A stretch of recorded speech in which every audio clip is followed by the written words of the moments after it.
This is Matt for Into Boxing. Delighted as always to be joined by Frank Smith. Frank, we're back. Middle East, another big fight night. Dmitry Bivol, Gilberto Ramirez, two undefeated, giants of the sport. We're in for a treat, aren't we, Saturday night? Yeah, look, massive fight. Great to be here in Abu Dhabi ahead of a huge night of boxing. First of many as well. It's Abu Dhabi's a place, we've seen what they've done in sport. They've invested heavily in a range of sports, and they want to do that with boxing as well and deliver the biggest fights here. Starting off with Bivol against Serrano, WBA Light Heavyweight Championship, stacked undercard as well. When you look at these events and how they do things out here, this is going to become more common into events, especially the big events that come out here to the Middle East, to your Saudi Arabia's, Dubai's, and obviously here. Yeah, 100%. Look, you only have to look around at what's been built here.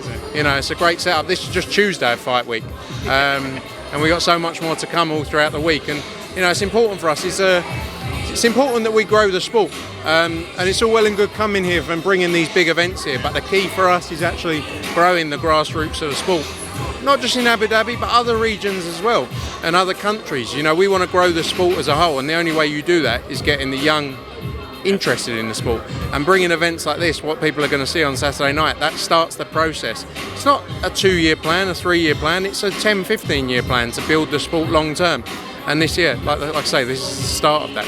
Absolutely. Well, it's good to be here for the start of it, but let's talk about the main event on Saturday night.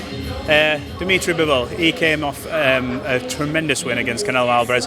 I know you're a bit of a Bivol fanboy, and you were that night. How pleased are you to see sort of how far he's come and the victories he's put together, especially last time out? Yeah, 100%. Like, we always knew what Dmitry Bivol had, and he had to be in there against the top fighters to show just how good he is. When you think he's only had 20 fights or 21 fights, I think it is, and then he's going in there against Serrano, who's had 44 fights. This is a good fight because it's a fight Dmitry can get up for. It's a proper fight. Serrano's been waiting for this opportunity for a long, long time, and he's got it now. He's got it now in Abu Dhabi on Saturday night, and it's going to be a real test for Dmitry Bivol.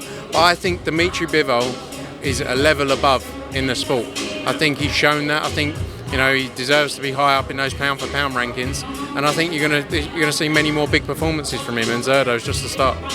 Absolutely. Well, when you talk about Bivol, obviously, what he did with Canelo, would you expect if he does come through Saturday night that avenue to be looked into for the rematch, or is it a case of what does Canelo get for going after him again? What do you see sort of his future mapping out beyond this? Not that he's overlooking him. Yeah, look, I think Canelo, I'm sure he wants to get in there and try and aim to avenge that loss against Dimitri. I think Dimitri's about real fights, so he's not going to ever shy away. Like, he wants to become undisputed as well. He wants the Beterbiev fight. That's a massive fight out there. Canelo fight's a huge fight out there. He could probably get down to 168 still as well. It's a push, but he probably could. But he's not shying away from any challenge. So let's see what's next. But many big opportunities. Obviously, Beterbiev's fighting Anthony Yarde beginning of January. So we'll see what happens there as well. But some big fights to be made out there. Let's look at the undercard. Chantelle Cameron finally gets her chance to really put her name in lights if she becomes undisputed, going against the tough Jessica McCaskill. The way that these two fight, the styles gel, this should be an absolute cracker, shouldn't it? Yeah, I think, look, Chantelle's had some great fights recently, shown how good she is. And she wanted this big fight. She was unfortunate. We obviously did the tournament, Kelly Reese, it didn't happen. And this was the big fight she wanted. And Jessica McCaskill wanted it as well. And like you say, the style of those two when they come together, I think it only makes for a great fight. But I think, both of them, Jessica obviously coming down from 147. But it's a massive fight for the both of them. And good to follow on, we've seen a lot of talk about how great female boxing's been recently, but just for the sport of boxing, again, as everyone says, take out the female piece. Yeah. It's great to deliver these major fights, and an undisputed championship is exciting to see. Absolutely. Coming off the back of obviously last weekend, we had Katie Taylor go in there and do her thing again. A lot of talk about Croke Park and Amanda Serrano rematch. Do you think that's something that's on the horizon? Can we expect to see that next year? Yeah, look, 100%. That's our aim. We're fully committed to trying to make that fight happen at Croke Park. And I think Amanda Serrano wants it as well. I think both of them want to get in there and do it. We have to take Katie back to Ireland now. We have to. And Croke Park, can you imagine what the atmosphere would be like with 80,000 people in there? I actually 80,000 Irish people. Yeah, I know, but I actually think it could be one of the best shows we ever do. 100%. she's a superstar. She's a hero there. I mean, the fact she hasn't boxed there already is a shame, but to do it now would be great. And what a way as we come not to the end of her career, but she hasn't got years and years. She's been in the sport a long time. She's completed a lot of things. What a moment that would be to go and deliver that. I think I read somewhere, I spoke to Eddie about it, she was voted the most marketable sportsman or boxer out there, and I think that says a lot about her, especially when she's not someone you see plastered over everything either. And Eddie says, she's not someone who just takes the deals because of the money, and he goes, jokingly said, for commission, that's a bit of a nightmare, but that's the type of person she is. What does that say about Katie as a person? That's what she's been voted, and she's got that kind of accolade. Yeah, look, she's a great person. She does, she aligns with brands she believes in. She doesn't just attach herself to people for money. And she's a true professional, she always has been. She's a pleasure to deal with, and actually when you spend time with her, everyone sees the very quiet side of Katie Taylor, but she's a great laugh as well. And I said the other day, it's been a pleasure to be involved in her career in some way, because she has really changed the sport and given so many opportunities to people.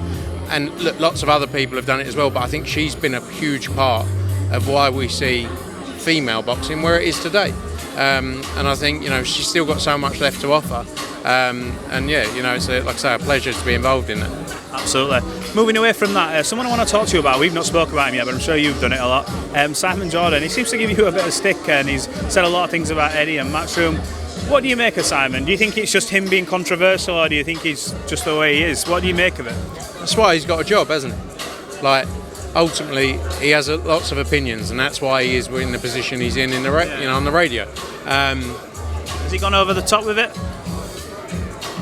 No, I think it's just like when you don't actually know the full extent of things, you can't have such an informed opinion. And you listen to people with such informed opinions and agendas who, create this context like they know everything. And I always think it's good to caveat things with, look, I don't know the full, but X, Y, Z. But they just go in on people. And, that's what they're there for, though. So, that's what their job is. That's why he's got to the position. That's why people listen to him, and it's like Bivol listening to Simon Jordan. So be it. He's good at what he does for that side of things. If you choose to believe him, good luck to you. Moving on, I want to get your reaction. Tyson Fury reacted to an interview that the True Geordie did when he sort of was questioning the opponent choice in Derek Chisora. And throughout the whole interview, to give it a bit of context, Tyson was very sort of defensive of Chisora as an opponent. What do you make of his reaction? Have you seen it online? No, I saw like 20 seconds of it, to be honest. I saw the end where he was kicking off. Strange, because he doesn't normally get rattled about anything, does he, Tyson? In terms of in that sense, like, he's normally just very, it doesn't matter what anyone else thinks, blah, blah, blah, but he really kicked off. Maybe, I said earlier, maybe he's struggling to sell tickets, so needs to do something to make himself relevant every week.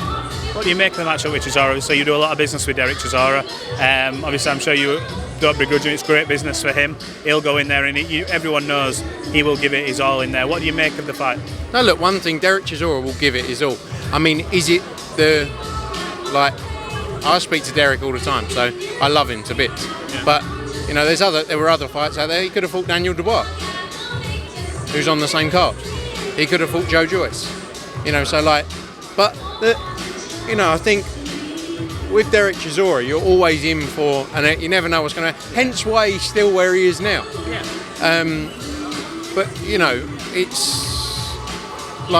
It's not the biggest heavyweight fight out there. It's going to be an interesting fight because it always is interesting, like I say, with Derek Chisora.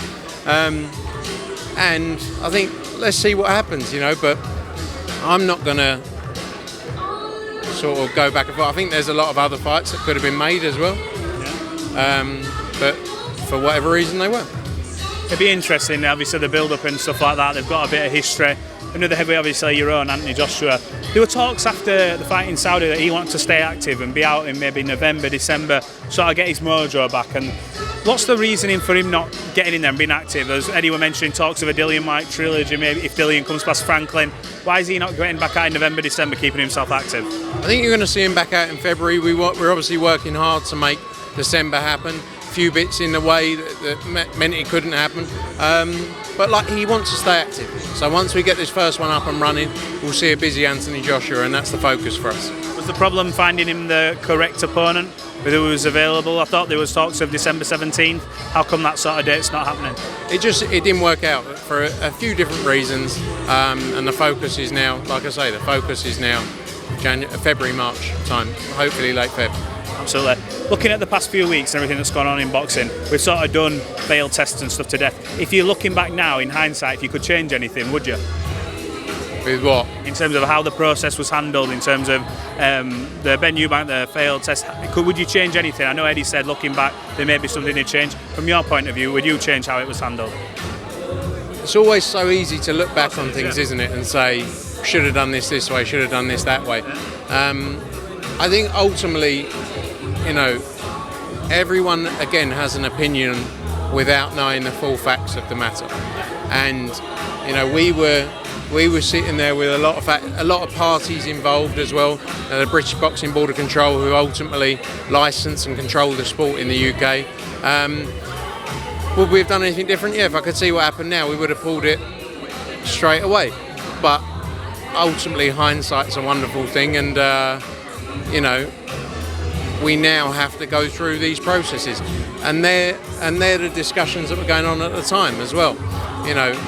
It wasn't just a hidden away secret. There was a number of discussions going on with a number of different parties, and like I say, moving forward, hopefully we're never in this position again. But I'm sure, like with everything, experience, you gain a lot from experience, and can maybe make different approaches to things if it does happen again. Well, hopefully not. Just before we go, if you could sign 3 fighters right now to Matchroom Boxing, who would it be?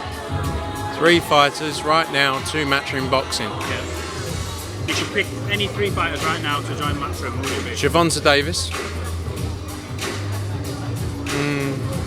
Is he your pick of the bunch? Dillian White.